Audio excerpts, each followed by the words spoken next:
Welcome to Nightlight. Step away from the mainstream and gather around as we enlighten the world and our realities and travel this cosmic journey we call life. Join us as we share with you and provide that beacon that can guide us all to a better way. Explore with us as we examine a metaphysical montage of spiritual insights, covering everything from the mundane to the magical, UFOs to unicorns, and everything in between. This is a time of awakening, of sharing and evolving, of spreading our wings and soaring on the cosmic breath of creation.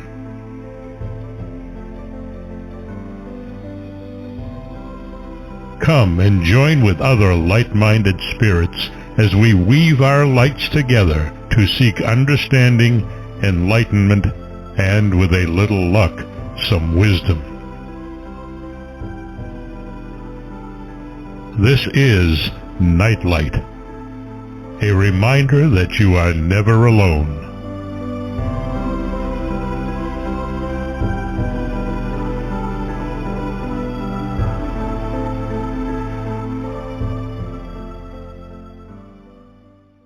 Welcome, everybody, to Nightlight. You can tell the pollen has gotten to me, but I'm going to croak my way through this one because this is one of the more exciting shows that I've done in a long time. I have Charlie Pellegrino with us again, and he joins us to honor the 110th anniversary of the sinking of the Titanic. Charlie has worked closely with James Cameron, including science consultant on Avatar films. He's dived in submersibles to hydrothermal vents and the Titanic, and is author of numerous technical and popular books, including 3 New York Times bestsellers and a successful trilogy written under a pen name. He's also the scientist who invented the Jurassic Park recipe. On top of that, I've read 5 or 6 of his books. I find them all absolutely intriguing, and there is an element about them that is magical. You get sucked in, you become a part of the story, and you live the adventure with him as opposed to just listening to hearing him talk about it. Now, of course, tonight he's just going to talk, but I totally recommend you check out all of the books he has written because they are all phenomenal. You can't put them down, and sometimes they haunt you and sometimes they create magic, but no matter what, it is an amazing experience. And you can find him at charlespellegrino.com. So check his stuff out, but please wait till after the show. So welcome to Nightlight again, Charlie. Thanks for being here. Hello. Hello. So this is yesterday was the actual anniversary, but I think we're still in the time frame because they were picking up dead bodies at least the next day. So we're still in that same period of time that is reminiscent of the sinking of the Titanic. And right at about sunset this day, 110 years ago, sunset Eastern time, they had picked up the last of the lifeboats, and the rescue ship Carpathia was getting ready to head out of the ice field and to New York. It just, but there were other ships that came in to pick up the flotsam and jetsam and whatever bodies were there to be found as well, weren't there? Yes, some of those ships were heading in about now. The Californian, the captain was told to stay back and look for anyone who might be floating on debris, but he just did not want to be around ice at night, and soon as the Carpathia was steaming toward New York, the captain of the Californian just started steaming also toward the east of the U.S. Well, it's after reading about it so often and seeing, of course, the film and reading A Night to Remember, and then, of course, Clive Cussler did a book on raising the Titanic, and you know, it's sort of like you can't get rid of it. It has so much, it still has so much to share with us as far as stories of people and how people behaved and how life has changed and the times. It was amazing how a lot of the people in steerage didn't even expect that they would get on a lifeboat. They just assumed that they wouldn't because in that time frame they were less than human, actually, according to, right. And some of the people from steerage actually believed, well, this is the way society is set up and this is the way it ought to be, and they didn't even feel that there was anything wrong being told to wait until everyone else in the upper classes was away on the lifeboats first. Not everyone thought that way. There were some who went up and broke through the fences up from the forward well deck up toward the lifeboats, and one man, one of the crew on the Titanic actually threw one of the people from third class who was trying to get up there, actually threw him down the stairs, and another man, a big Irish or Scottish fellow, came up and just punched that guy and threw him down the stairs and then said, everyone just follow me. And they did. Well, I think it was, for me, it was, your books kind of gave me another spin on the whole thing. From the movie, I mean, the movie was a beautiful movie and beautifully done. but when you start reading about how some of the crew members, well, I think it was one of the kitchen staff, put on a top hat and a top coat and just walked past everybody and walked up to get in a lifeboat because they assumed he was one of the wealthy. Right. And that was one of the Italian kitchen staff, one of only two who survived, because one of the first things that they did, just some small group of officers decided there was some animosity between Italy and England at that time, and they were herded down in the aft end of E deck, the Italian kitchen staff, and they were locked down there. And this guy and one of his assistants, he saw this happening. He managed to run out of that area, put on a top hat and a good coat, and just went up and managed to get off on one of the lifeboats on the starboard side, where William Murdoch was just, he didn't like what he saw with some of the bottlenecks happening with some of the lifeboats. It was hard enough to get people going into a lifeboat to begin with because the water was dead calm. And it looked much safer on the Titanic than out in the Atlantic in a lifeboat. And even where Murdoch was telling anyone in the beginning, just get on the boat, get out of here. And they were reluctant. So even on his side of the ship where he was letting husbands join their wives, he had a hard time filling those first few boats. And one of the reasons that people had not quite caught on yet, that the telegraph, the wireless telegraph, was also a rescue device. People had heard stories about castaways and people going off in lifeboats and down to dying from thirst, or, there were stories about cannibalism at sea on lifeboats. These things like that actually happened. But now you have this new device. So a ship could radio another ship by Morse code, SOS, come help us. And many people did not quite grasp the point yet that a rescue ship could be on its way. But in some of those ships that were just laying dead in the water, they turned their radios off when they went to bed. They didn't have somebody sitting listening. I mean, and the Titanic was warned a number of times. Yes. I mean, and the thing is, you had, even the radio operators had not quite surrounded the fact that this was a rescue device, as well as sending stock reports back and forth from ship to ship to passengers in these in the Olympic class ships and the the luxury German and British and American liners. So even they didn't quite catch on that it might be a good idea, especially around ice fields and at night and on moonless nights, have two radio guys and have one of them stay up through the night.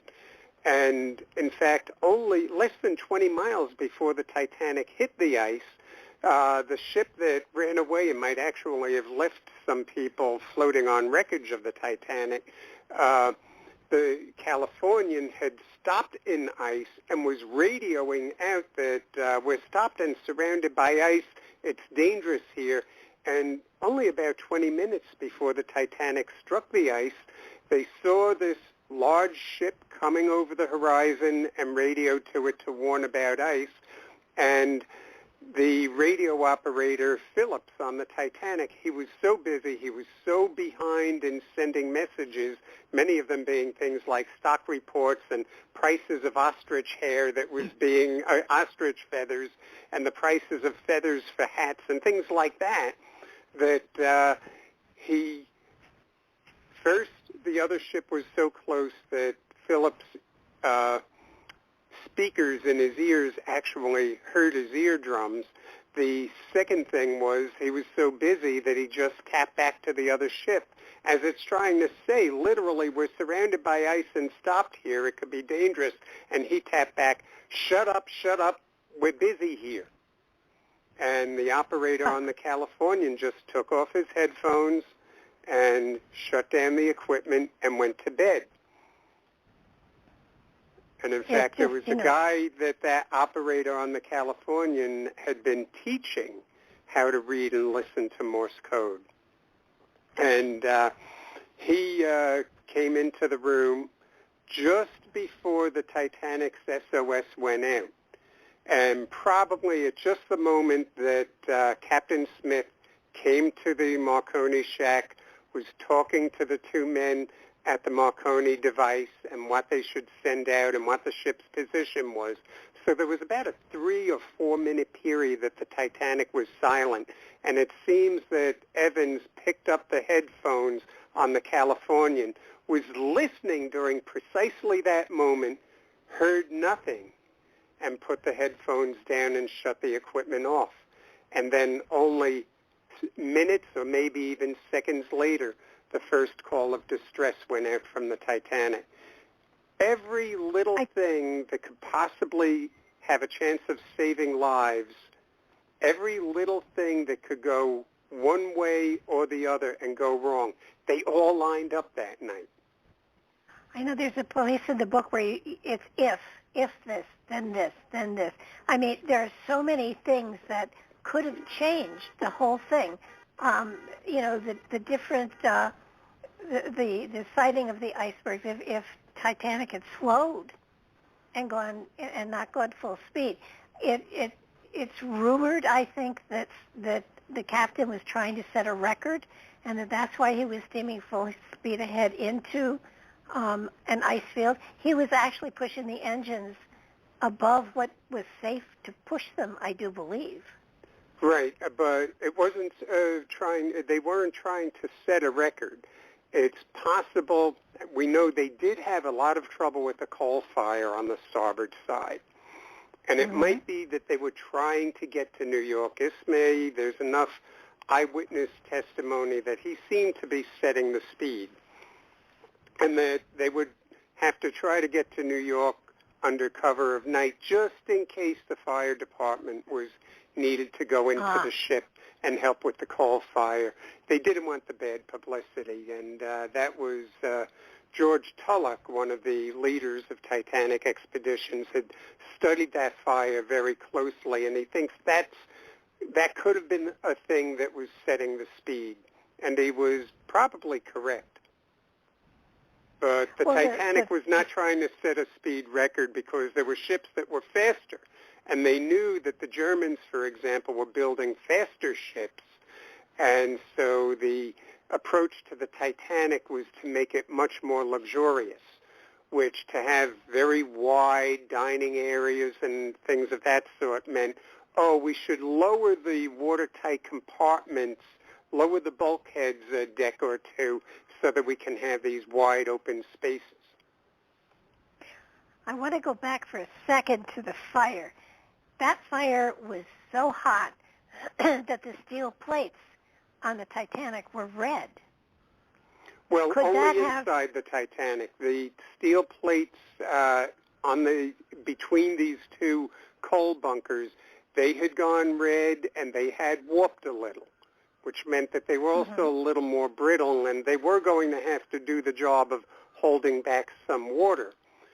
But the other thing that happened, when you have a coal fire, the strategy was you empty all the coal out of the bunker that is a problem, and you put all of that coal into the furnaces for the steam engines first, which they did.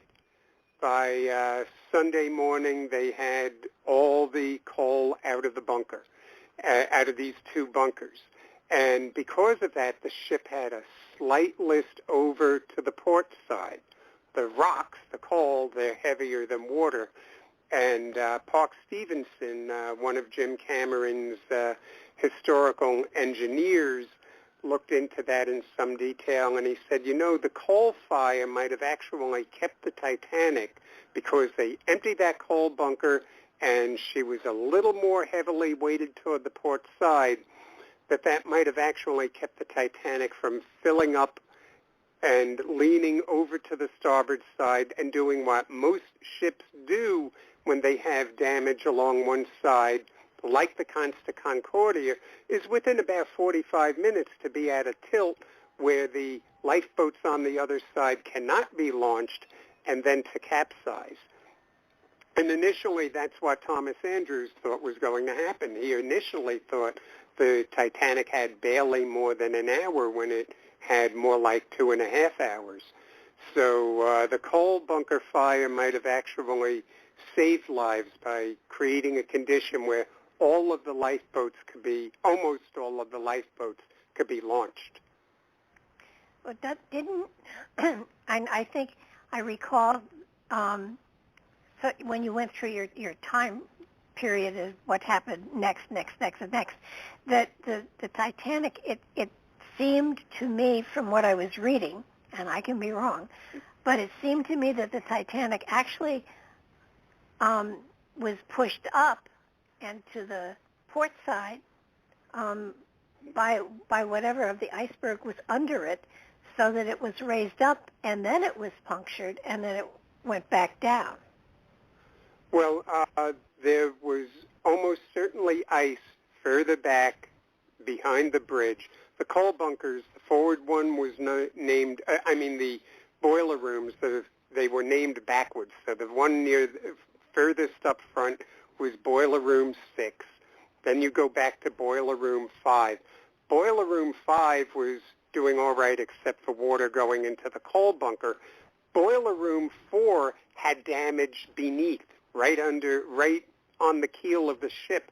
So the water was coming up into Boiler Room 4 from below. And the iceberg, when it was seen by people near the bridge, it was at about the height of the boat deck. By the time the iceberg, the Titanic passed where there was the after bridge, it was about 20 or 30 feet higher than the boat deck, which was probably everyone saw walls of ice falling off of the iceberg.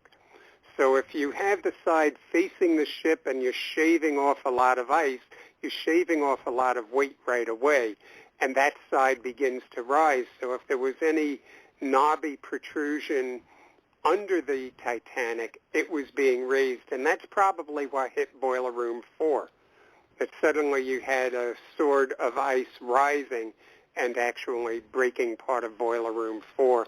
And at that point, the ship just cannot float. The forward compartments are going to fill up, and the front of the ship is going to carry the rest of the ship right down. It just, it's, when you read the book and you go through the minute by minute, it's amazing because you have them right there.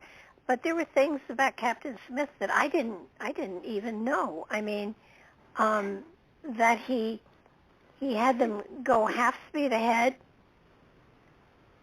right after it had hit. After it hit, it's almost one analogy I've used is if you hit a really bad pothole in New York City. And in New York City, there's lots of them now. And if you hit one of those, you slow down right away or stop and pull over. And you might go out and look at the damage like they did. They had people sounding through the ship.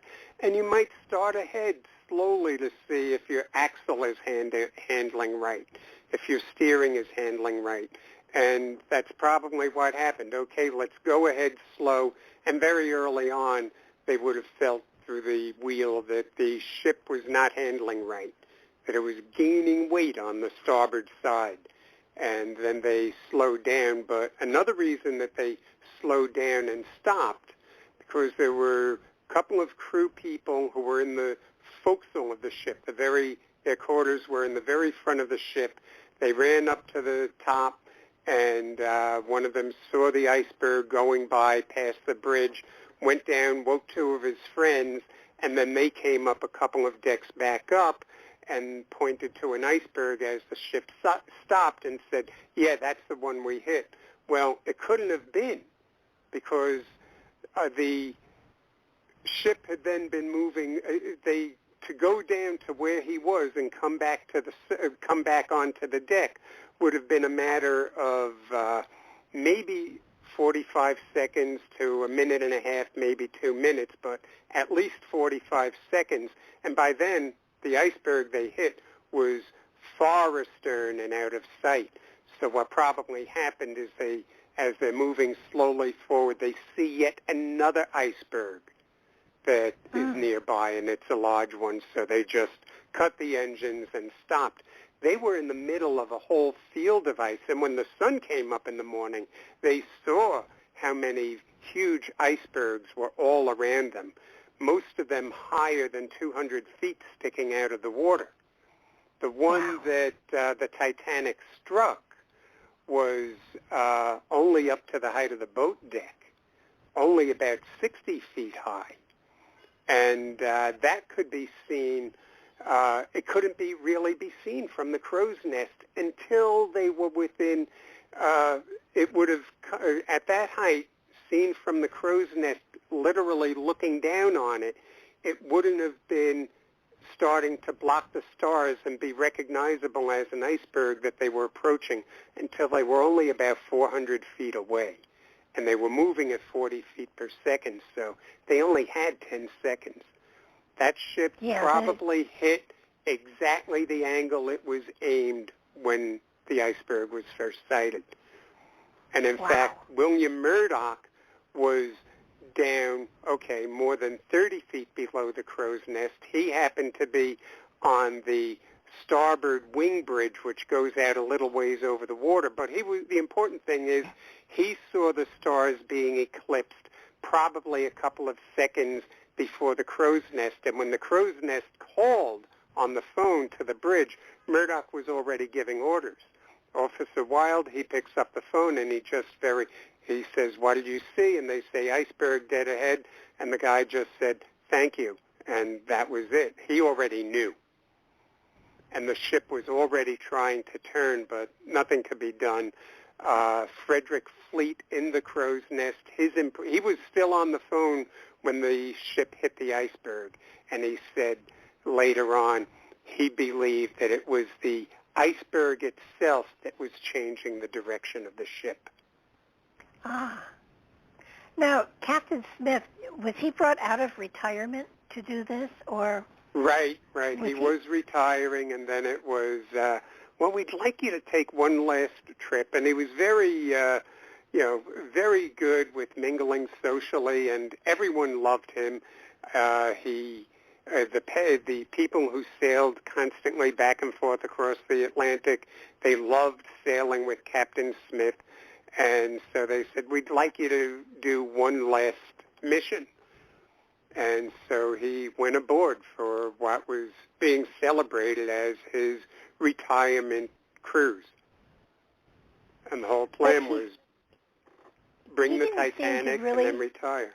He didn't seem to be, he seemed almost shocked that the ship was damaged, was going down.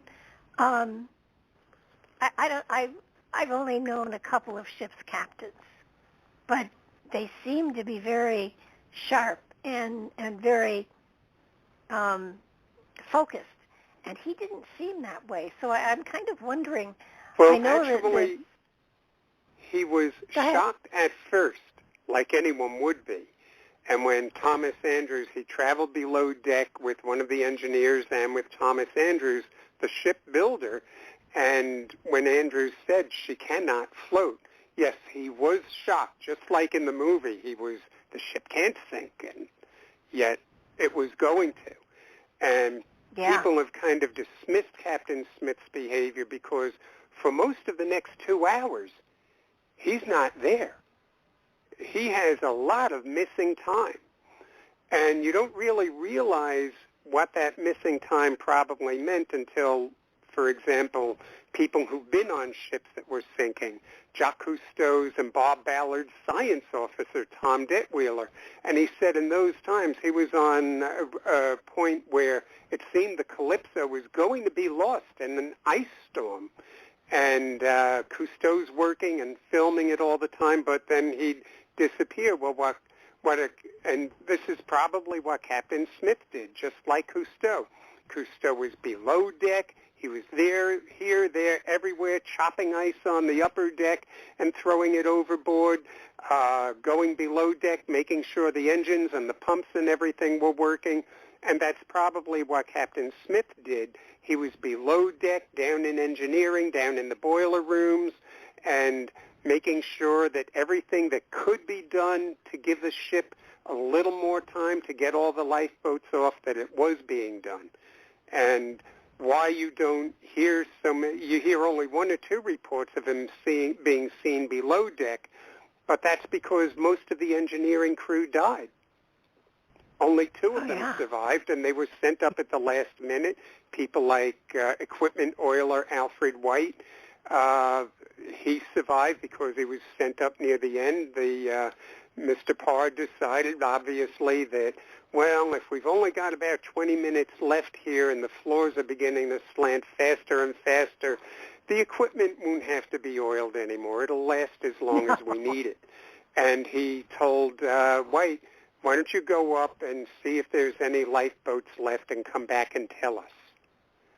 And just sent him up so that he'd have a chance of surviving. And he did survive in one of the most miraculous survival stories of that night.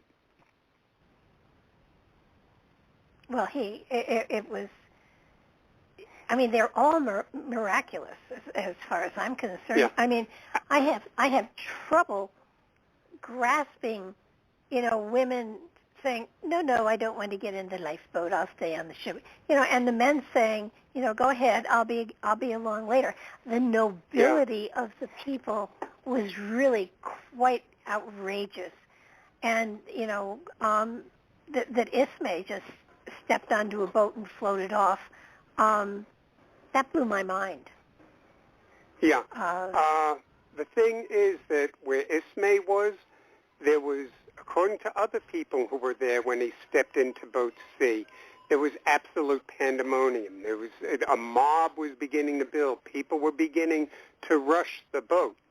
And 17-year-old Jack Thayer, who went into the water and survived, he said there was a gunfire, at first a warning shot, and Jack Thayer said the gun went off right next to Ismay's ear, and that he dove into that boat. He didn't just step into it. Thayer said he dove in, and he said, I don't blame him one bit because I would have jumped into the boat too if I were there. Now, Ismay, later on, he didn't want to have it remembered that there was absolute panic and that one of the officers had fired warning shots, then shot 2 passengers, and then while everyone was standing in shock, then saluted and shot himself. Several people saw this. And the effect of that was the rush on the very last boat, Boat A, stopped. And the people in Boat A at least had a chance, but not very much of a chance. None of them were ever seen again because that boat was still attached to a davit. There was one steward who was trying to cut the boat free and actually succeeded after the bow of the Titanic went under, and he went under with the lifeboat still cutting, and then the lifeboat popped up to the surface after the whole bow section of the Titanic all the way up to at least as far after the gymnasium was underwater, and this one lifeboat popped up as a part of the wreckage.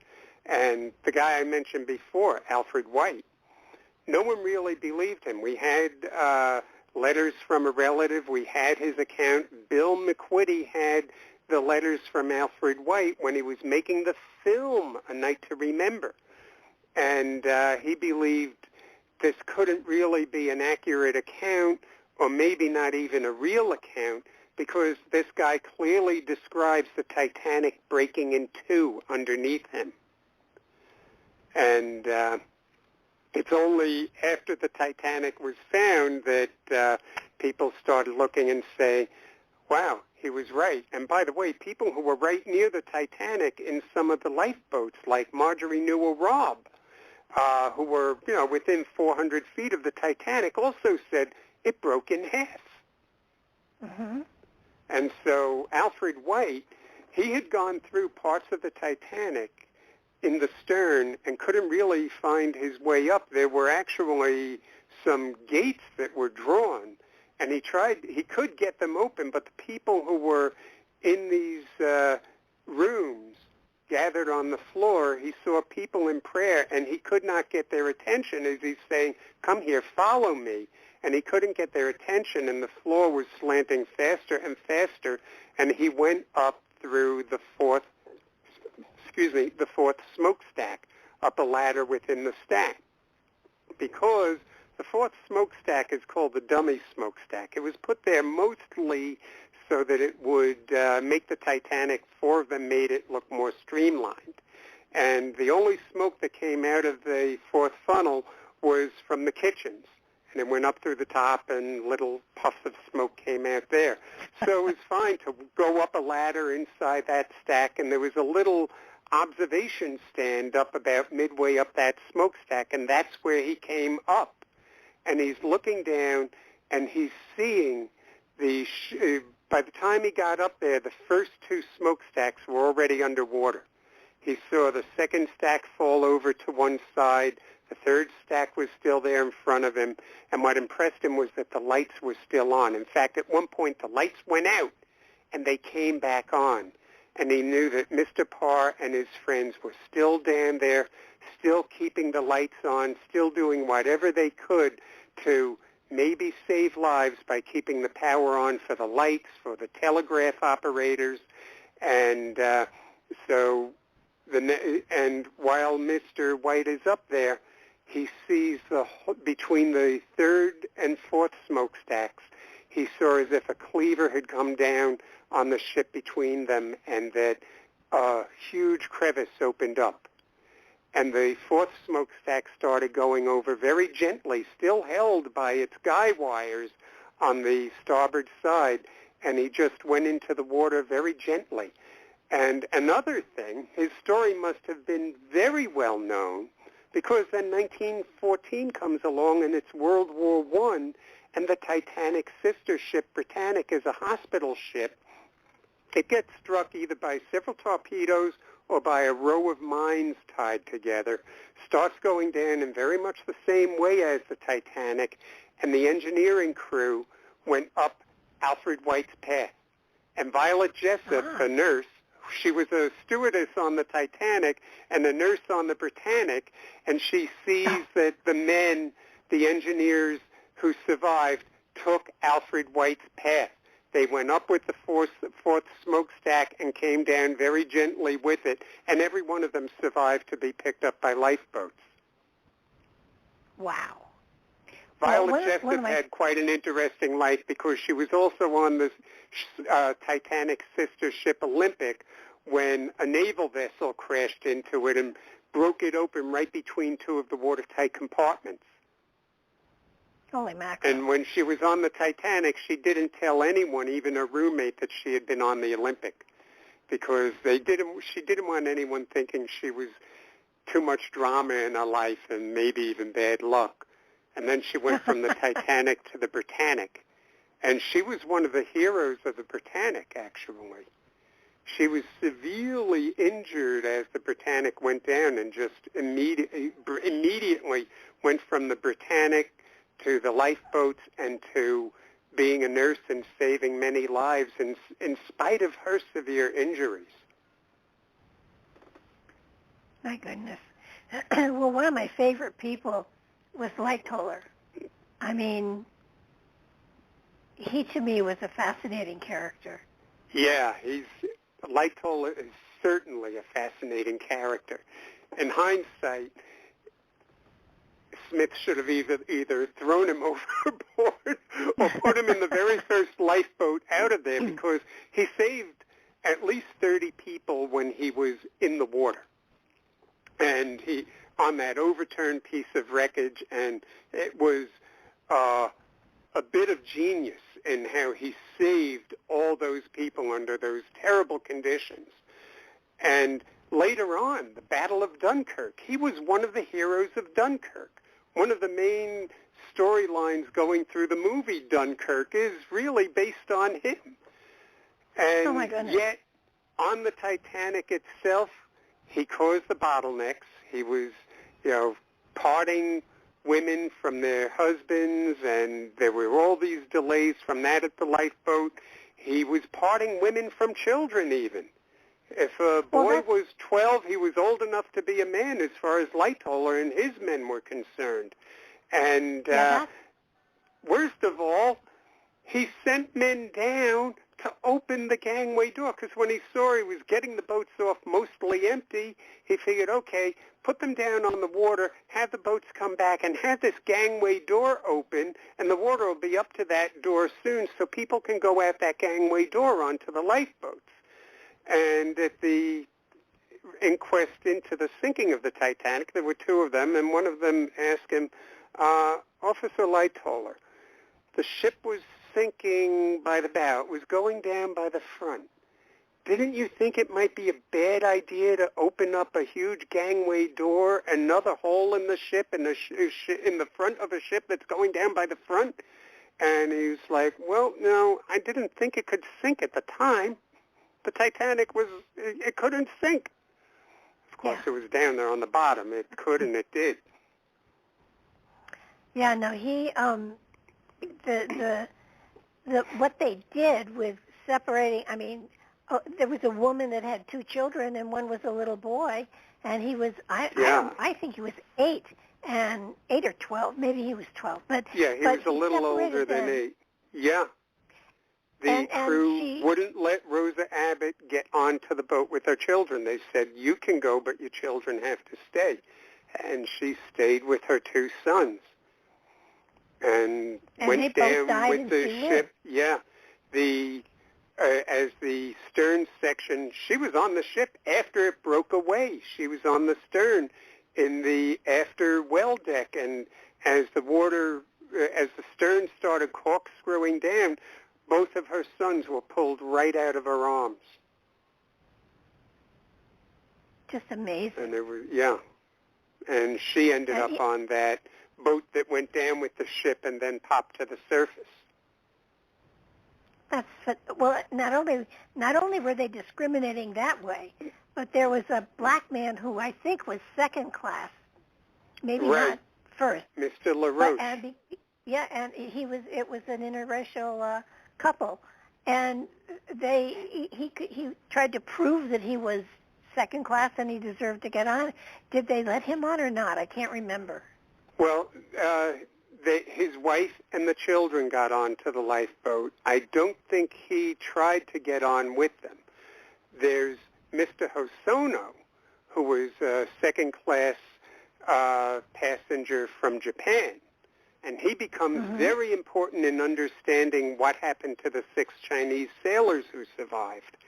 And Hosono was a second-class passenger. He was an engineer on railways and architecture and everything else. And he was stopped. And he said, it's for first class only. And he said, I have a second-class ticket. And because it was Japanese, they wouldn't let him on. he finally ended up in near boat 10 when Officer Murdoch came around. This is getting very near the end. 10 was one of the last boats launched, and Murdoch had told Krikorian and another Armenian and Hosono, get in the boat. Can you row? Get in. Do you know how to sail? Get in, because the boats could also be made into sailboats. So when the wind came up, sails could be raised within the lifeboats. So Hosono and others were anyone who was a foreigner, a male who got, if they looked Asian, they were accused falsely of getting onto the lifeboats dressed as women. And their lives were ruined. And the bullying, we don't know what happened to the 6 Chinese sailors when they were on the Carpathia, but we do know that one Chinese man was beat up while still in the lifeboat by a bunch of women who tried clubbing him to death with oars. And we do know that Hosono was falsely accused of being a stowaway, falsely accused in the press of getting onto the lifeboat dressed as a woman. He was punched on the rescue ship Carpathia. He spent the whole voyage of the Carpathia in the rain, in the sleet, all the way to New York, sleeping out on a bench on the deck because it was unsafe for him to go inside. And I'm sure that's what happened to the 6 Chinese passengers, too, the 6 Chinese sailors. And one of them was, in fact, plucked out of the water. So Mr. Fong was actually plucked out of the water, and when Officer Lowe approached in Boat 14 and shined an electric torch on his face and found him floating on a piece of wood and said, "Oh, he's just a Jap. There's better than him worth saving." And the women in the lifeboat rebelled, and they took over and rowed back and brought him on aboard.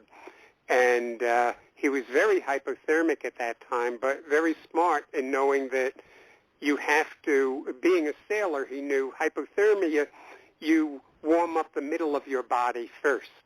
And so he immediately took an oar. He just started moving his body, took an oar, and started rowing harder than anyone else. And when Lowe saw him rowing, he said, "I'm really sorry about what I said about him. There's better worth saving." And so he changed a little bit of his ways, and he stopped saying things about Japs and even worse statements he had. Then he blamed every coward or everyone who was rumored to be a coward. He stopped calling them Japs. He started calling them Italians instead, from which came a hell of a big protest from the Italian embassy. Well, I would think so. I think that the more you have gone into all of these individuals, I mean, there were 1,500 that died.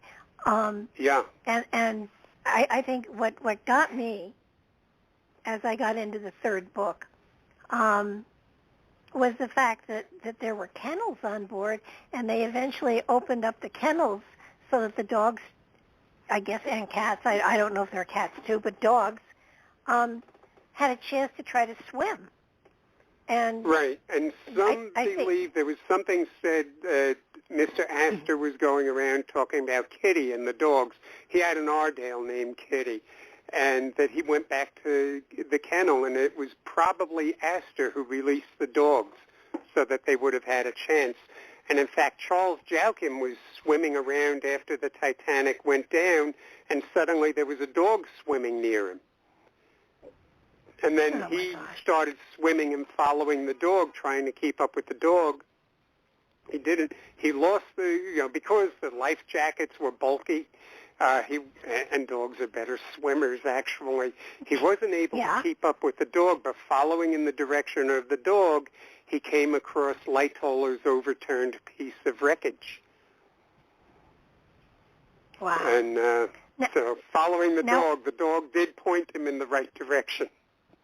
Were there, I think you said that there were some dogs that did actually survive? Right. Some people got off into the lifeboats with their dogs, if the dogs were small. And, for instance, Henry Sleeper Harper, the owner of Harper Publishers, he got into the lifeboat with his dog, Sam Yutson. And you know what? You know you have been into this subject for too long when you know the names of the dogs. Yes. Yeah.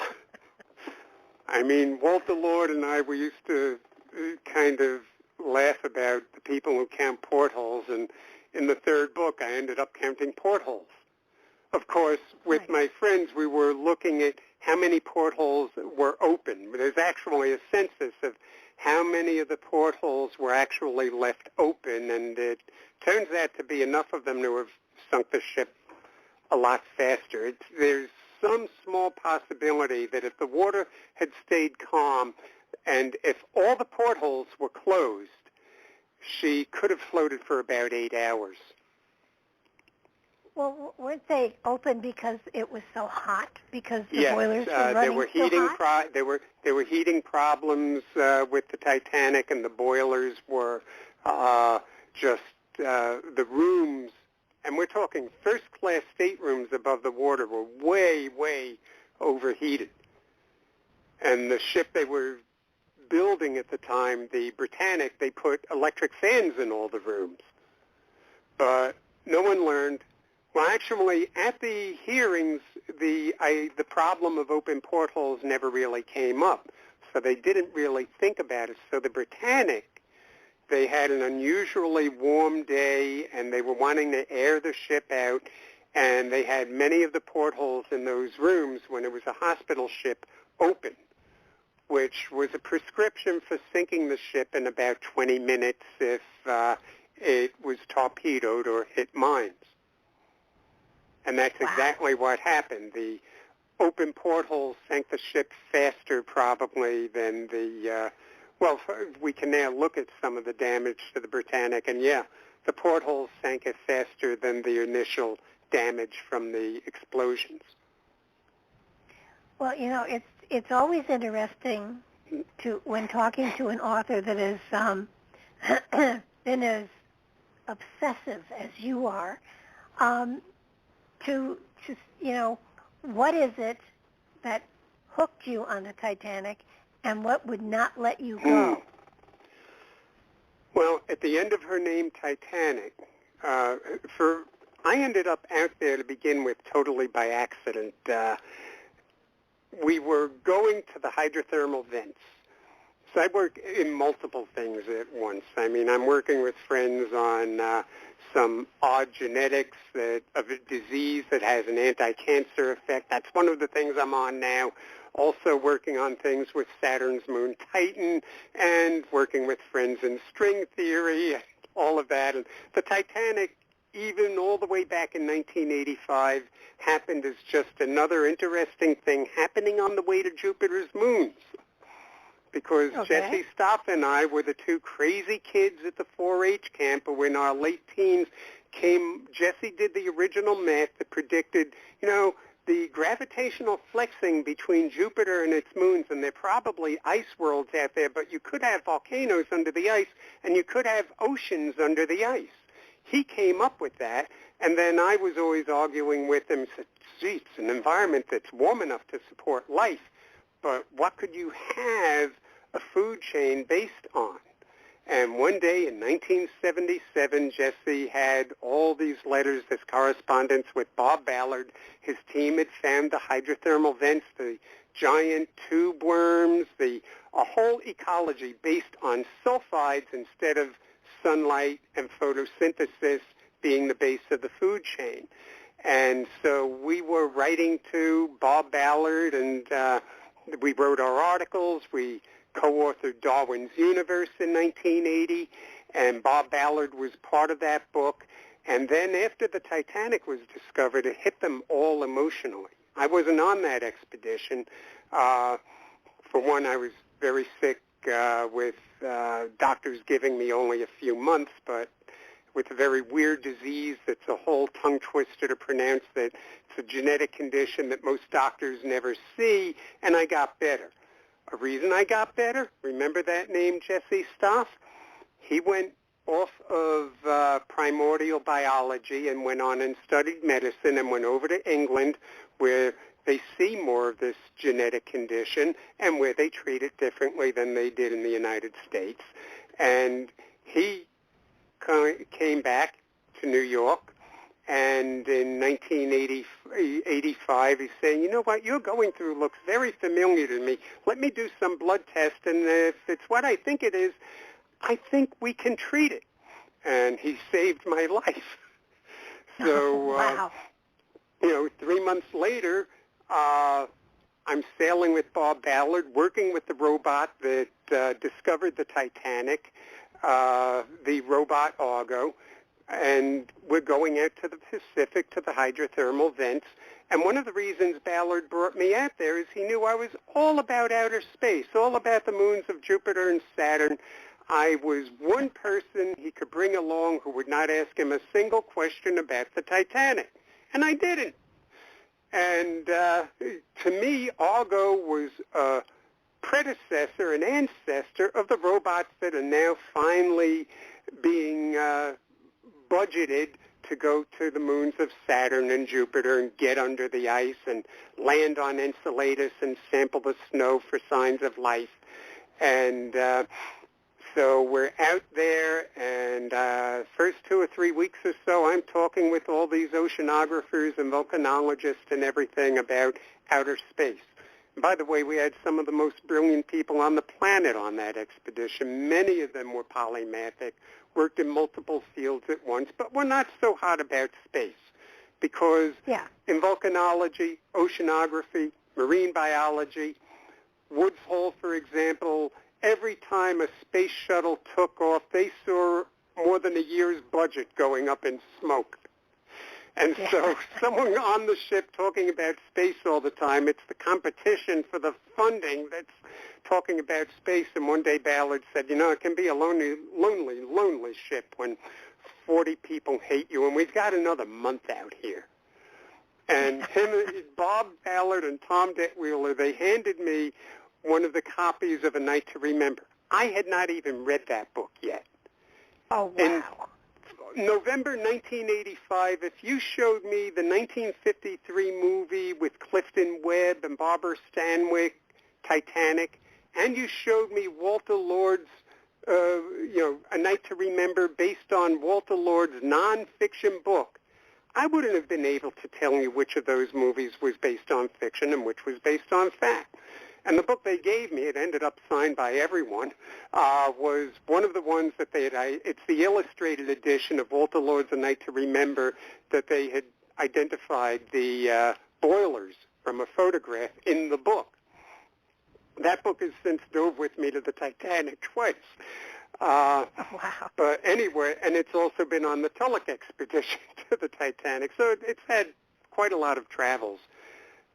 So basically with all 3 major Titanic expedition groups, but I read that, and then it was, they brought out the photographs, they brought out the video, and I started it. And so everyone was happy. Ballard said, I don't want to hear Valkyrie rocket, Europa, Jupiter, Saturn again, the rest of the expedition. And the last thing he wanted to talk about was the Titanic, and suddenly he's talking, and everyone's talking with me about the expedition, and it all happened by accident. And it was really a fascinating expedition. You'll notice Bob Ballard now is really interested in Jupiter's moons. It was like around almost 2 months out there, we infected each other with our diseases, and most of the people were very polymathic to begin with. Bob Ballard is interested in archaeology and space now and almost everything else. And you had Harold R. Sigurdsson, who was creating the field of forensic archaeology, which strangely, he and his professor, Sarah Bizel, and oddly, it was the Titanic that somehow made the field of forensic archaeology widely acceptable. But he was one of the people who figured out the eruption phases, Vesuvius in AD 79. I was being told by these volcanologists and archaeologists, after you're done here, you think the Titanic is forensic archaeology? Go to the island of Thera. Go to Pompeii's sister city, Herculaneum, which, of course, I did. And I ended up in all of this by accident. Well, when you, I think one of the most fascinating things that you've done, on top of everything else, of course, is that you have been able to go into the submersible and to actually go down and see the Titanic. And I've seen videos and stuff like that of the exploration and what they've looked at and what they've recovered and what they've looked into as far as the stuff they brought up. But the most beautiful thing about it are the rusticles. And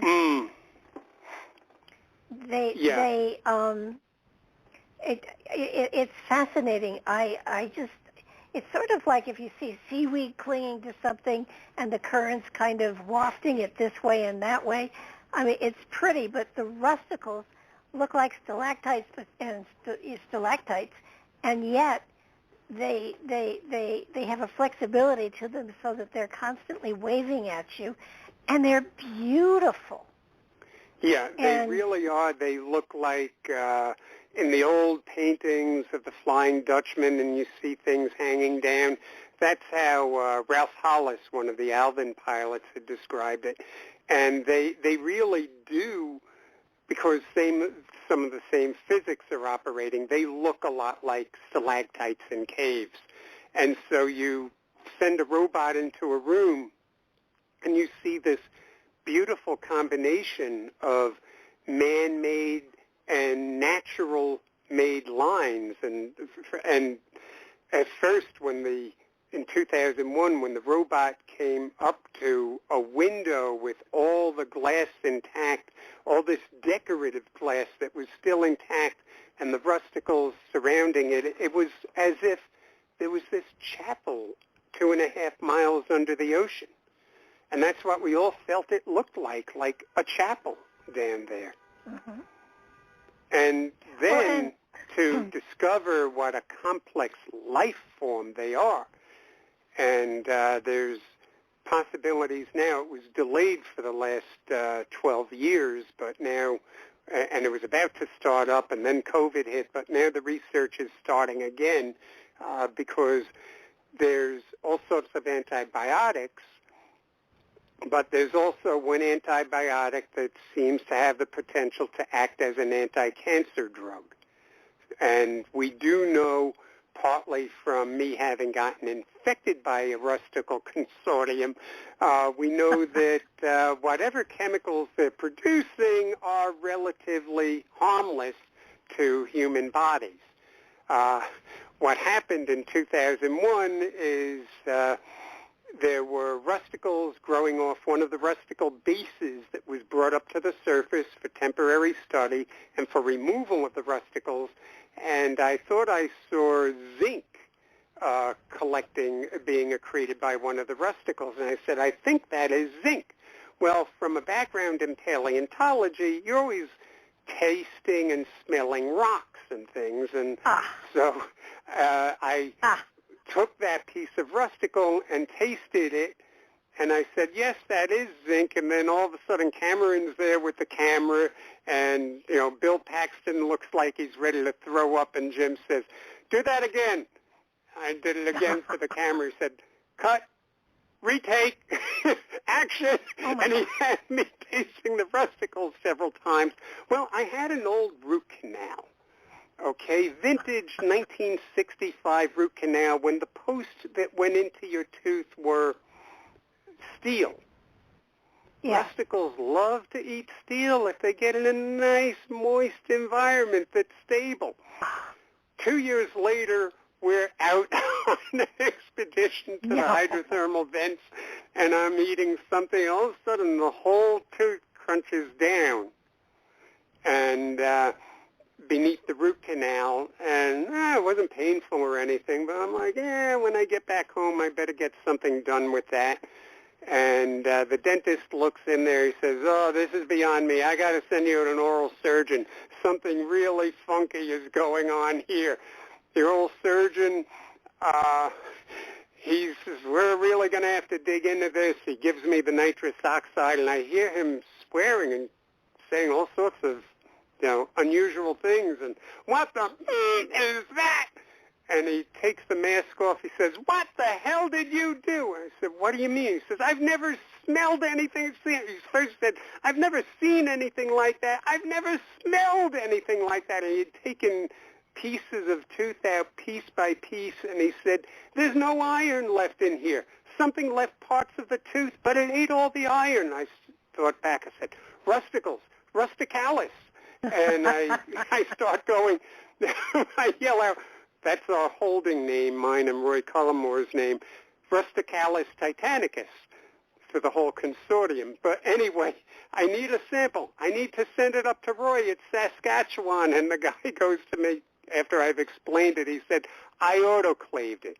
You mean you've been going, You're lucky I don't call the CDC. You've been walking around for 2 years with the thing that ate the Titanic in your mouth? What were you thinking?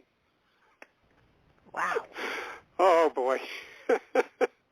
Well, now these rusticles, it's interesting because they eat the iron, and when the iron's gone, what happens? Well, it left the rest of my tooth there, sort of. And with the iron supports for the root canal gone, of course, the tooth collapsed. But on the Titanic itself, there are Howard Irwin steamer trunk.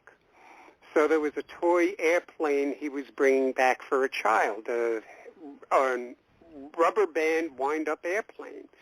And the rubber was there, the wood, the paper, it was all there, but the little iron wires that held the wheels, they were gone. His tools for cutting and shaping leather, the wood was all there intact, but the iron, all that was held together was the carbon between the iron crystals. And as soon as they opened it up, you could see the shape of an awl, and the carbon was still there, but it crumbled apart and left only the wood. You had these ghost images of chisels and needles and awls, and they fell, leaving only the wood. His diaries were there. His letters were there. The love letters from Pearl were there. Here we ended up learning about a man whose trunk was on the Titanic. The music he had written, everything was there, and yet he was never listed on the Titanic's passenger manifest. And when I first met Jim Cameron, I said, and he was still editing the film, and I said, "How did you know the story of Howard and Pearl?" And he said, "Who are Howard and Pearl?" Well, it was a story very much like the story of Jack and Rose. And interestingly, in the movie, the story came up with something that was brought up from the Titanic, with the drawing. Necklace. And here it was this music and this diary and these letters, and that's how we learned, and we found this whole family and everything. Jim Cameron hadn't known about it yet. Wow.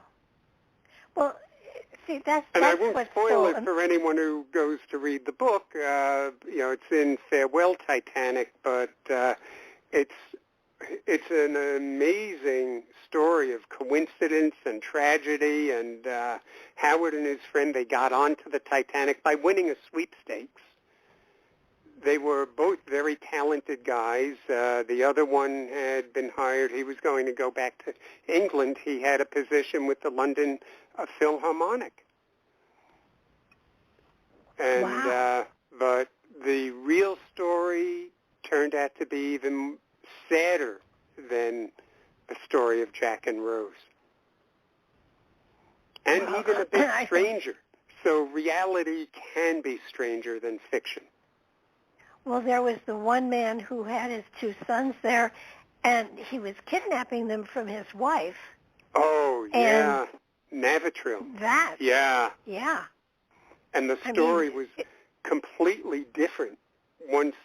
So by archaeological thinking, Walter Lord and I knew that the older son he had said something to the son, and the son had only ever said before, I remember every word of it, but I'm taking it to the grave with me. And all we knew was that the wife had died in an asylum, had a severe mental breakdown, and died in an asylum.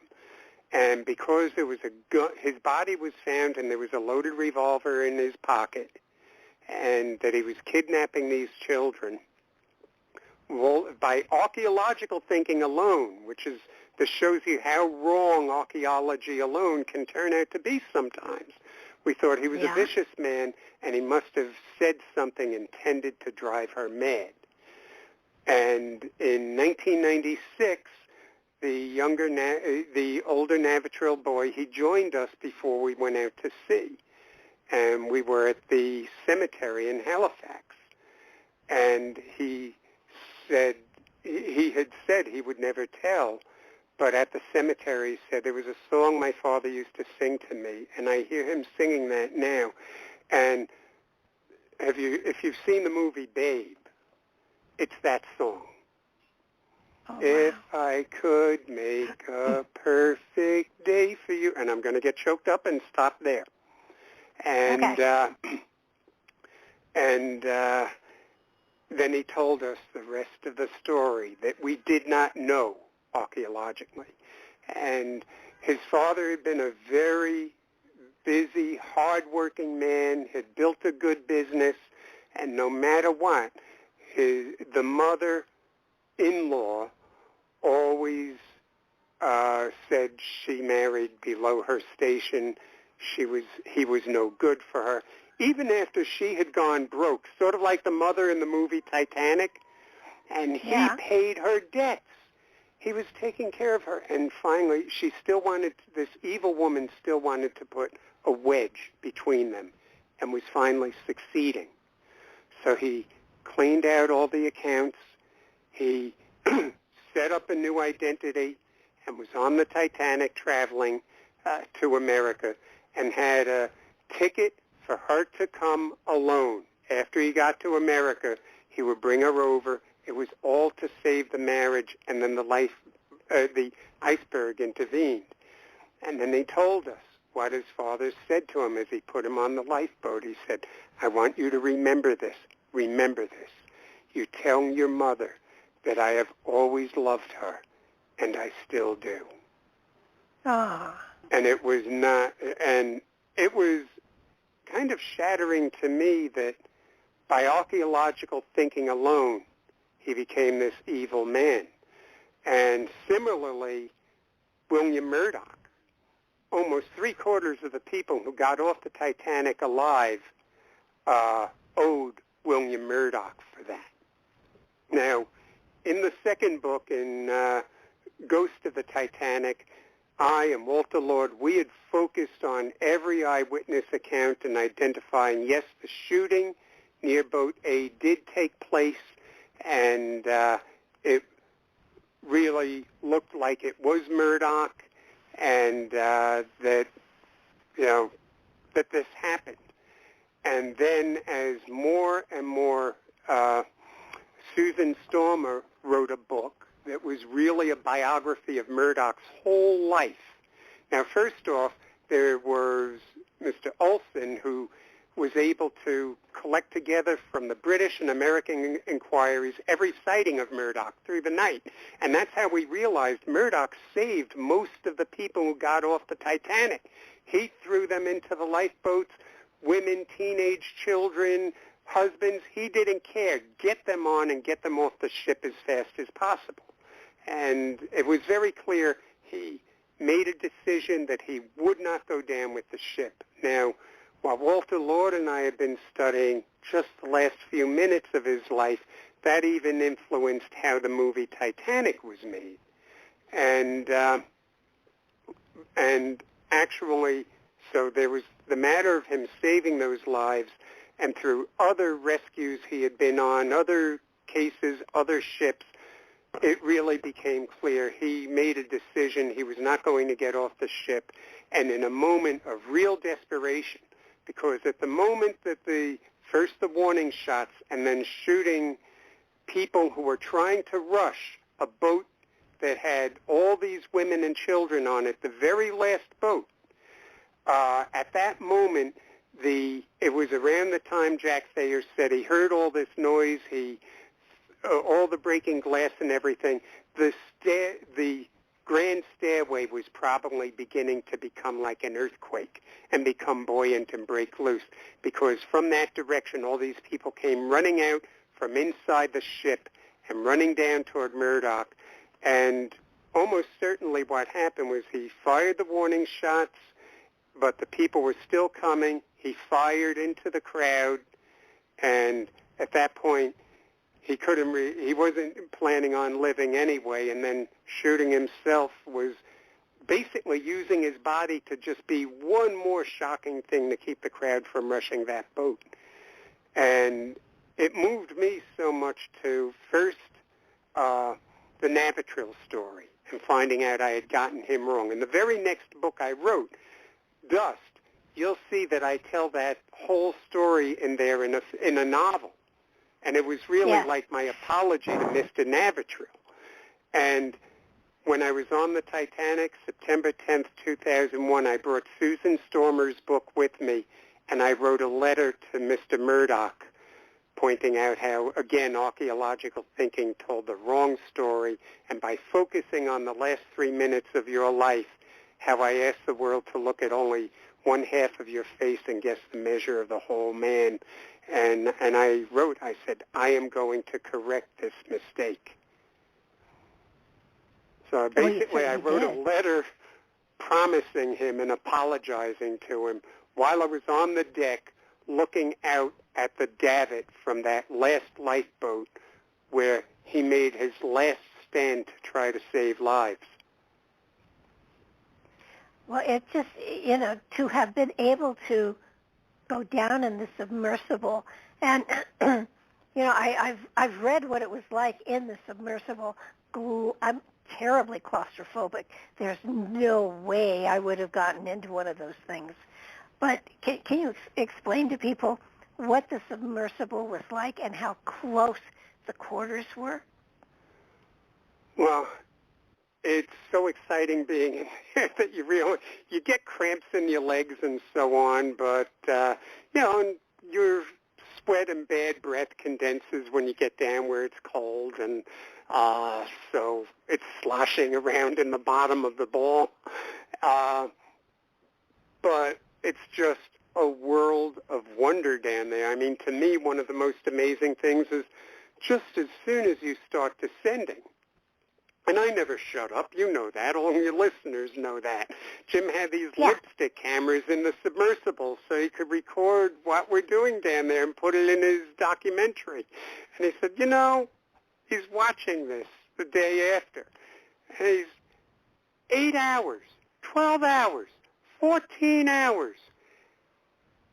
All there is a whispered, oh my God, and I'm hungry. You take out a sandwich, and your head is plastered to the porthole the whole time. But it's just so amazing. It really is like another planet as soon as you go below the water. And then after you're about 300 or 400 feet down, the light show begins, and you're going down at only 2 feet a second, so you can actually see all the strange fish all the way down. And so I was just glued there, writing notes, speaking notes, filming notes, and everything. And the wildlife is half the wonder of it. And I mean, even the rusticles are part of the wildlife. Mm-hmm. And then there's the Titanic itself. So it was everything rolled into one. So, I mean, for me, I'm on the bottom of the ocean looking at rusticles. My mind is also millions of miles away inside Jupiter's and Saturn's moons. So it's space science, it's biology, it's archaeology, it's history, it's all of those things. So it's just, your mind is in constant overload. On the second dive, I went down with Big Lou. How do you describe Big Lou? He's the character who is in the movie He plays himself basically in the movie Titanic, the guy with the beard, but he's also kind of a cross between McCready in the movie The Thing and a little bit of the Big Lebowski, mixed together. In fact, the John Goodman character in The Big Lebowski, he's also mixed in with there. The John Goodman character in The Big Lebowski is based specifically on Big Lou because he was a medic during Vietnam, saved a lot of lives. But he's got a great sense of humor. The guy you want to be down with when you almost get stuck down there. And but he saw me. I was so sensory overload and loving it that it's, getting down, trying to push down below 30 degrees inside the submersible, and I'm removing layers of clothing. I'm down to just one shirt. And Lou and everyone, they're putting on, like winter Russian coats and winter Russian hats, and Lou says to me, "What are you doing removing another layer of clothing? You're actually hot." And I said, yeah. And he says, "Well, the aliens have arrived, and you're proof of their first spawn." But well, as you go down, now the Titanic is about 2.5 miles down, right. And a lot of us have seen people in scuba gear going down, and the bottom is covered with all sorts of flora and fauna and rocks and stuff like that. But the ocean floor, where this went down, it was clean. It was just sand. There wasn't a lot of anything other. There's lots of wildlife down, or at least there used to be. In 2001, there were brittle stars, limpets, all sorts of shrimp.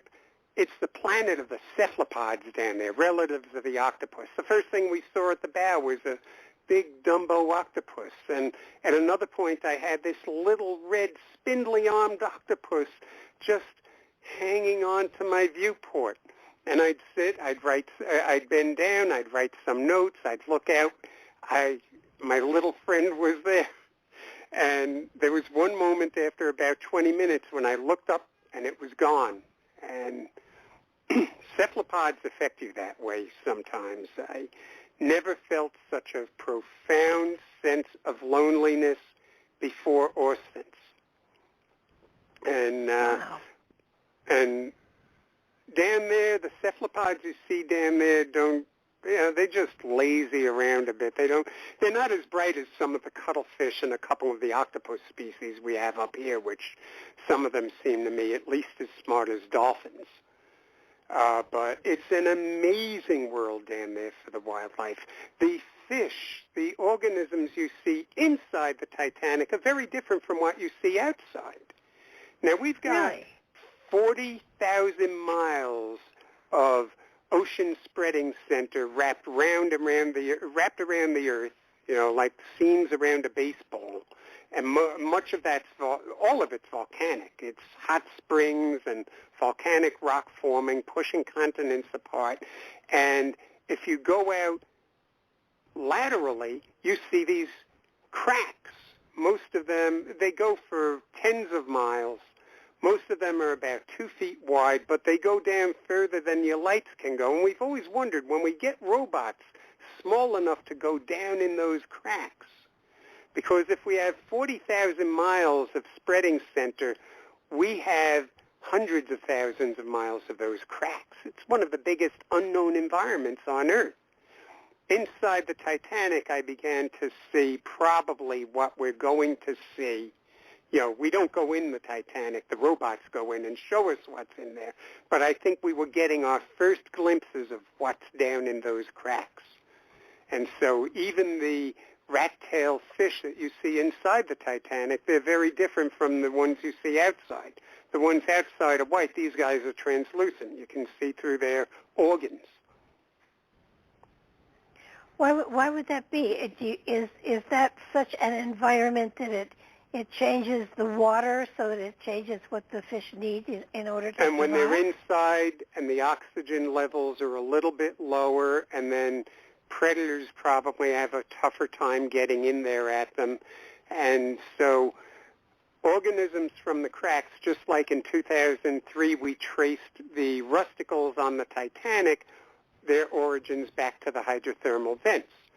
So they're probably fish eggs and invertebrate eggs. They probably just drift along the bottom, probably for many centuries even, in suspended animation, until they come to a place that's habitable to them, either another hydrothermal vent or inside one of those cracks or inside these ships that we humans keep putting down there for them. Well, so is the Titanic becoming like a coral reef? Oh, it already is. And the rusticles, they have an interconnected circulatory system, and some of them probably circulate their water from the point bow all the way to the end of the point bow, 450 feet long and all around. So in a sense, the bow section of the Titanic has already become one of the largest complex living organisms on Earth. If the rusticles were not built out of bacterial and fungal cells, they're laid out in tissue layers with different functions. We would be calling them something that belonged to the field of zoology, at least like sponges. Sponges are an animal. So they are alive. Yeah. Very alive, more so than in the sense of just mere bacteria. Has anything been done to bring some up and try to grow them artificially? Done it. We've grown them in the lab. We even grew them for one Titanic exhibition. And they do quite well. So you can duplicate them if indeed they do have parts of them that can be used for medical things like exactly. It may turn out in the end that the Titanic, and I wish I could go back in time and tell Thomas Andrews that this chance existed, that in the end the Titanic may save many, many, many multiples of lives more than died with her. So if they are alive, there's a consciousness, so to speak. I don't know about that. You know, levels of consciousness, oh boy, that would be a whole other show. You know, are some of the autonomous computers and robots we're making already a form of consciousness? Are they a form of life? And, you know, if we look at life as a kind of pH scale, and if we look at the definition of consciousness also as a kind of pH scale, then yes, some of our more complex computers are. Siri and Alexa, you know, they're beginning to, our robots that we're sending to Mars and to Jupiter's moons and the ones that'll be helicoptering around Saturn, they have to be autonomous. Have you seen or experienced rusticles any other place except on the Titanic? Oh, yes. The Britannic even has, they're a different type of rusticle inside as you go toward the engine room. And there's some indications that they are very toxic, actually. And the Bismarck has rusticles. Even in the Great Lakes, they grow very, very slowly. They take centuries to grow, but on the Hamilton and the Scourge, we see rusticles trying to grow. Interesting. So I know that... So they're a worldwide organism. Also, fossils of them have been found in Australia, going back more than 2 billion years. So in rusticles, among other things, we're seeing part of the origin of multicellular tissue-layered life. They may not be our direct ancestors living beside, descendants of our ancestors living beside us, but something close to it. One family member once said, well, the study of rusticles, it's maybe the sincerest form of ancestor worship. Well, if that's the case, then it has DNA. Oh, yeah. And we may be able to, we're up to a point now where we can do things with DNA, find the parts that are producing these new medicines, and recombinantly have bacteria, for example, that would produce these medicines. Yeah, and other processes that would produce these medicines, just like you see drugs like Humira that are produced somewhat the same way, and some of the new anti-cancer drugs that help the immune system to fight cancer. And this is something that is just, it's saving a lot of lives and prolonging a lot of lives now significantly, and this is only the beginning. It's fascinating, and when you stop to think about it, all it needs is iron. Is it a particular kind of iron that it needs to grow, or just iron? Oh, they're very opportunistic organisms. They will metabolize any metal, even the cores of sunken nuclear submarines.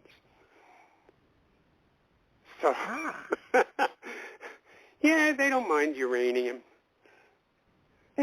Which kind of makes sense because most of our uranium ore was actually, like our iron and like many of our metals, were actually accreted by by bacteria, by rusticle-like bacteria. It's fascinating. The bacteria worked so well in one part of Africa that they condensed so much uranium that the bacteria actually accidentally created a bacterial reef that became a reactor hot enough, a natural reactor, hot enough to kill all those bacteria. But there are many indications that our gold that forms in hydrothermal vents, that it's accreted, maybe not all the time. Nature rarely says either or, number of different things that go on, but bacteria are involved. And even in the Titanic, I mean, all of your opals were formed by bacterial colonies. And even at the Titanic, somehow silica were being extracted from the water, and in some of the rusticles we found very thin veins of rusticles forming. In the shells of the rusticles, we found opal. Wow. It's an amazing planet. If rusticles don't mind the radioactivity, would that be a safe way to defuse nuclear bombs and things like that, to put them in an atmosphere where the rusticles could eat it and transform it into something other than radioactivity? I don't think so, because the one submarine that's been looked at, it's apparently a very, very slow growth. They don't like it that much, not as much as they like the Titanic's hull anyway. And for defusing, I think the only thing we can depend on to diffuse our new period of nuclear weapons escalation stupidity is that's up to us. Wow. And so has the Titanic has been declared a national park, so to speak?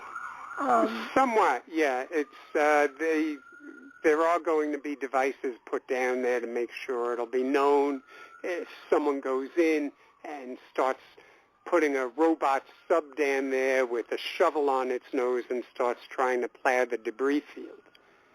And that shouldn't be allowed because there are still some signs that, at least in the ejector blanket around the stern, there may actually be human remains under the sediment. And, you just don't do that. No. It was hard enough seeing, that rather than doming over the World Trade Center wreckage, that everything was dug out that way. That was pretty hard right there.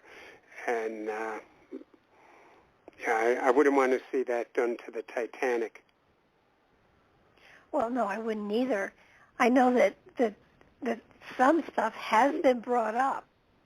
And how do they decide what to bring up and what not to bring up and what to? I mean, I can remember the pictures of stacked plates that are just strewn there like they just kind of leaned over and they're there. The wood of the cabinet had basically fallen away, probably by bacteria mostly, and the plates were still left stacked.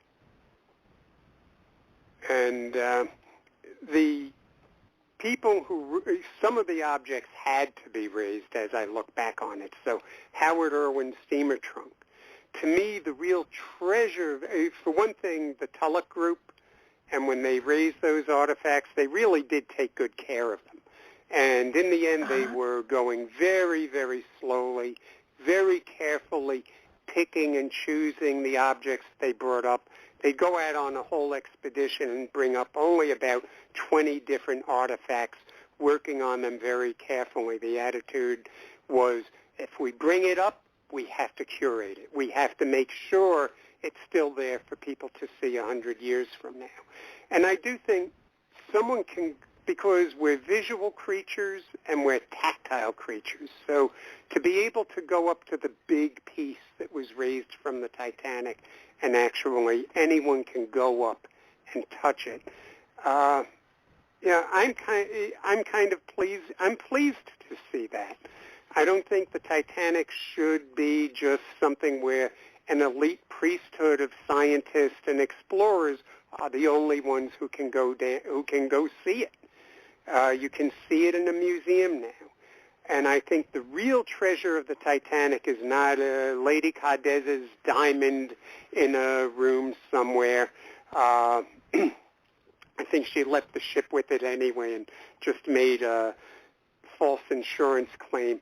But that beautiful pink, natural pink diamond, it was in her room. She wasn't going to leave it there. Many people went back to their rooms for their jewelry. It left the lifeboats, picked up their stuff, and got back on the lifeboats and were lowered. But the real treasure is paper. And we now know that in certain conditions, paper is preserved.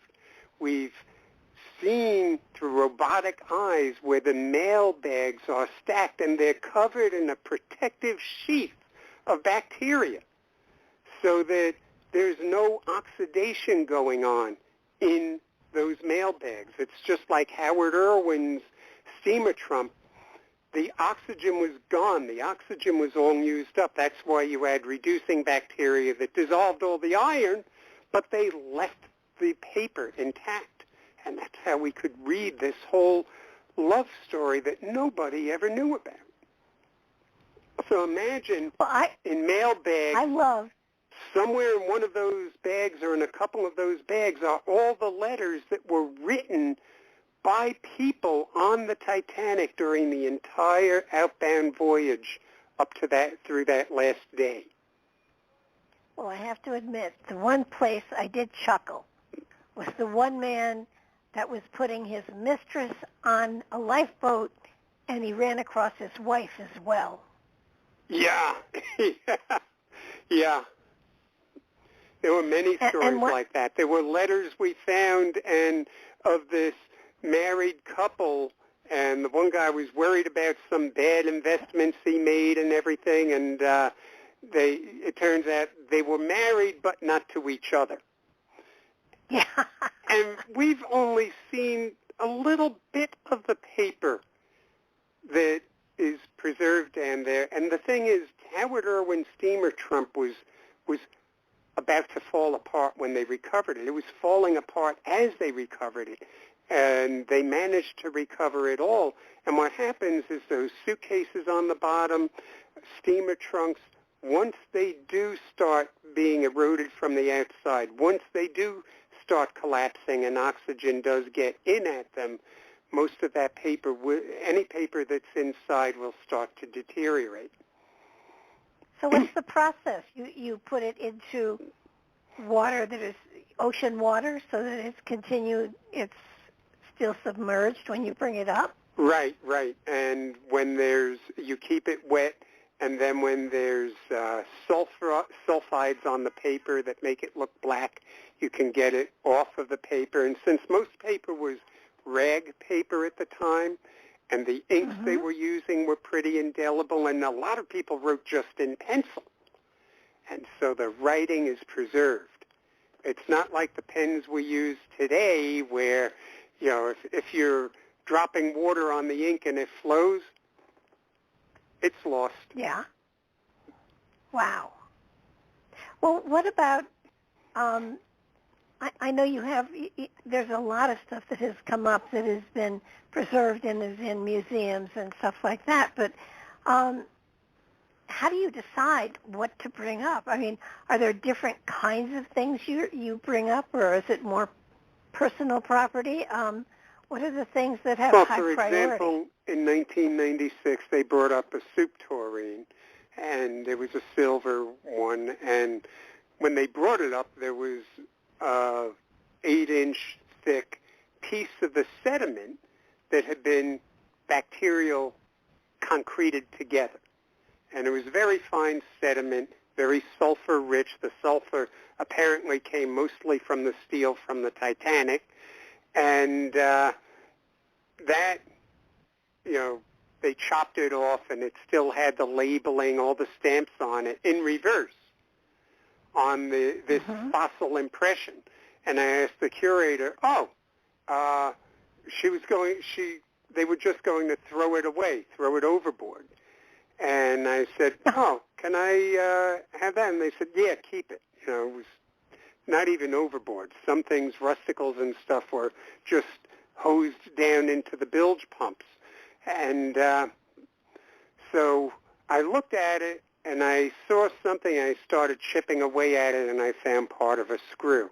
And then I found part of it. I started finding things in there, buttons and things that had been ejected. So the soup tureen had sunk and then settled on top of the ejector blanket near the stern. And that inside that sediment that had hardened is where I started finding things. And among those things were first chopped, it was part of a cow bone, and so it's from the kitchen area. And then found, it was a human bone with part of a gold-plated copper wedding band. And that was when I just said, okay, we got to stop everything here and not even do landings on that, a whole 300-foot area around that. You don't even want to land the submersible. Don't bring anything up from that area, which is the starboard side ejector blanket from the stern. And then George Tulloch and I had wrapped everything in plastic and put it in a box and put a little memorial note on it, everything that was in that bioconcretion, because then I had to completely dissect the concretion all the way down. And we put it all right back there in the debris field where it was found, and which was the right thing to do. Oh, yeah. It's just, when you think of how huge the ship was, how many people there were on it, and what kind of stories it has yet to tell, I don't think you've written your last book on it. I've said I had before, but who knows? I mean, at the end of her name, Titanic, I said I would never write on the subject again. I was done with it. And also her name Titanic, I think the reason it emotionally affected most people is that, and my editor asked me at the end if I was willing to write about the story beneath the story. And there was someone I loved very much, a family member who had been a horribly abused child and basically seemed one of the strongest people you would ever meet. But inside it was really like the story of Richard Corey, and then cocaine addiction got into it and destroying herself and people around her. And that, when I wrote the title, her name Titanic, I wasn't writing about a ship. And throughout the book, it was really, to me, the Titanic became a beautiful child being abused by the people who ran her, who had control over her life. And that's what the book was really about. And I was never going to go back to it, but Bob Ballard had warned me out at sea, and he said, "You've started to touch her, and I'm married to her now," Bob said, "and I don't know if I'll ever be away." He said, "She never lets you go." And I can it's see true. that. I ended up back at it. The second book, I don't know if you noticed in Ghost of the Titanic, what I wanted to do with that, give myself a new challenge to write the story of it, because now we're into forensic archaeology, and even the rusticles that were sampled in 1996, the ones that were attached to a piece of steel, they had preserved everything that went on in the blast field near the stern, the layering of the blast field, and then the years that had passed afterward as things are deteriorating, and then all the icebergs that passed over, dropping little pebbles, and we could measure how much ice passed by in certain decades and so on. And so it was like an archaeological dig. And in archaeology, you're digging from the surface backward, so you're reading the story backward. And I wanted to do it, and I knew I'd have done it right if people would read the book, and unless told otherwise, would never realize that they were reading the story of the Titanic backwards. And it starts in the lifeboats, and it ends with the iceberg ahead and hitting the iceberg. Mm-hmm. And only 3 or 4 people ever came to me that they had noticed it. But now I've told it. I hope I haven't now you spoiled it for everybody else. It just seems to me that there's still so much to tell. There's so much to learn from it, and so many personal stories that have yet to be told. So, I mean, I'm not saying it's your life's work, but it could be an ongoing project for sure. I wouldn't be surprised if I end up back there again, but there's, just as people like Walter Lord and the generation before me they mentored people like me and sent us down in the submersibles and everything, and now I'm at that age where it's my job to pay that forward. So there are new explorers in their late 20s, early 30s. If I'm ever on a ship at the Titanic again, they're the ones who are going down. I've had my days of magic down there, and I'm not going to get greedy about it and take someone else's dive for myself. I'm giving the dives to them. So yeah, I'm happy to be topside. I'm happy to be analyzing everything as it comes up. And but now it's for the next generation of explorers. Are they still going to be getting artifacts from it, or is that over? I think the artifact period, maybe in the future, maybe Woods Hole would get involved in it. I don't know. I would love to see anything that has writing on it brought up. I think that's the important thing to bring up. I would avoid bringing anything up around that's in the ejector blankets around the stern. Anything that's attached to the sediment and so on, it really should be left there. The stern section, I think, is just look, don't bring things up. the debris field where there are suitcases and so on that would have writing in them, because the ones that were brought up did have writing in them, steamer trunks. I think those should be brought up. I think papers should be brought up, that these voices that have been silent for 110 years, like Howard Irwin and Pearl, they can be brought, and Pearl's mother, they can be, and Henry Soutall, all in the same steamer trunk, they can be brought back, and they can speak for the first time, really. Oh yeah, so and I know paper at to me least is one of always important. One of the pursers I know opened up the safe and went and found the people and gave them what they had put in the safe. Mm-hmm. Right. Apparently 2 of the pursers opened the safes and were seen by multiple survivors on the deck handing watches and things they could identify to people. If they found those people on the deck, they were handing them over to their owners.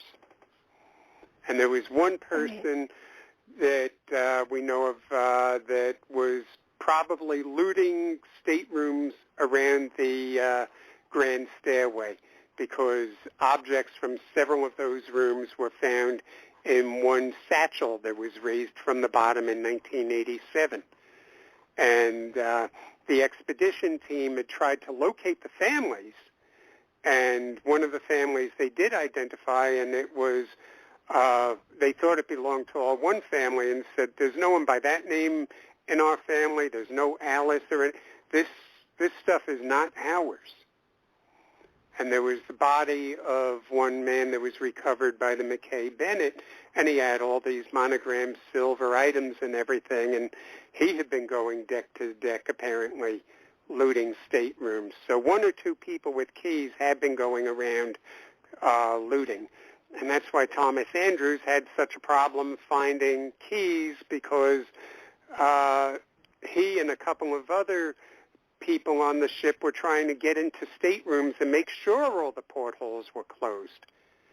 And they had to end up breaking down doors and then throwing the doors overboard so that people might have something to float on. I mean, the element of heroism that went on is spectacular. And when you have that kind of heroism, then you have stupidity as well. But right. I would the Titanic, it's like a microcosm of human civilization. People had a little more than 2 hours to decide how they were going to behave. And there were some cowards around, there were thieves around, there were heroes around, everything you could find in any cross-section of society. There were racists around, and then there were the people, some who were the opposite of being racist, and Edith Russell was one of them. And there was, society then, it was like an alien civilization. You had, at one of the major churches in New York City, you actually had a preacher, and this was reported in the Brooklyn Daily Eagle as if this was right and just, that someone was condemning, saying God struck down the Titanic because you had someone on board the Titanic who was making interracial children. And Edith Russell remained friends with the LaRoche family, and on the Carpathia she felt she had to explain these 2 little girls as 2 adorable little Chinese orphans who had been adopted by Mrs. LaRoche. Because Edith Russell felt that there was actually a danger there. She probably saw a lot of bad things going on the Carpathia, because I'm sure that Mr. Hosono wasn't the only, that the 6 Chinese survivors were probably also out in the rain on the decks, sleeping on benches just to be safe. And that's why they never told even their own families. John Fong, whose father finally made a life here in the United States, and his father never spoke about it. All he knew from his father, that his father was rescued after a ship sank, and he was found floating on a piece of wood, and he was rescued. So he assumed it happened near China. And when he went in 2006 with a cousin to a Titanic artifact exhibit, and his cousin said to him, you know, your father was on that ship. Oh, my And then gosh. he found out later that his father's story, the man rescued floating on the piece of wood, that was what inspired the story of Jack and Rose. And his story was actually in a first edit of the film, but then Cameron realized having two people rescued off floating wood in the same film, it's sort of like writing the Bible and making Moses part the Red Sea twice. And but his story was actually the inspiration for that, and Jim Cameron confirmed that recently. In fact, he was the producer on the film that was made of what happened to the 8 Chinese sailors, 2 of whom went down with the ship, 6 of whom survived. But they must have gone through a terrible time on the Carpathia to keep it secret all those years.